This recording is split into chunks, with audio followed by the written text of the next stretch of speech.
ವಿರೋಧ ಪಕ್ಷದಲ್ಲಿದ್ದೀರಾ, ಸಕಾರಾತ್ಮಕವಾಗಿ ನಮ್ಗೆ ಸಲಹೆ ಕೊಡಿ, ಟೀಕೆ ಮಾಡಿ, ಒಪ್ತೀವಿ. ಸುಮ್ಮನೆ ರಾಜಕೀಯ ಬೇಳೆ ಬೇಯಿಸ್ಕೊಳ್ಳಿಕ್ಕೆ ನೀವು ಬರ್ತಾ ಇದ್ರೆ ಮಾಡಿದ್ರೆ ಅದೇ ಹೇಳ್ತಾ ಇರೋದ್ರಿ. ಪರಿಹಾರವನ್ನು ನಾವು ಘೋಷಣೆ ಮಾಡಬೇಕು ಅಂದರೆ ನಮ್ಗೆ ಅಂಕಿಅಂಶಗಳು ಬೇಡವಾ? ಸಮೀಕ್ಷೆ ಮಾಡೋದು ಬೇಡವಾ? ತುರ್ತಾಗಿ ನಾವೇನು ಮಾಡಬೇಕು ಅವೆಲ್ಲ ಮಾಡ್ತಾ ಇದ್ದೀವಿ.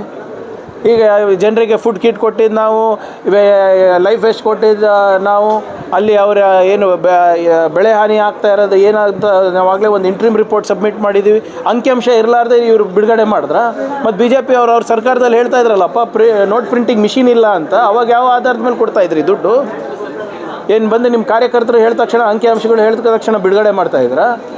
ಭಾಳ ಸ್ಪಷ್ಟವಾಗಿ ನಾವು ಹೇಳಿದ್ದೀವಿ, ಜಂಟಿ ಸಮೀಕ್ಷೆ ನಡೀತದೆ. ಮಳೆ ಅದಾದಮೇಲೆ ನಾವು ಏನು ನಮಗೆ ಬೆಳೆ ಹಾನಿ ಆಗಿದೆ ಅದ್ರ ತಕ್ಕಂಗೆ ನಾವು ರೈತರ ಹಿತಾಸಕ್ತಿಯನ್ನು ಕಾಪಾಡ್ತೀವಿ.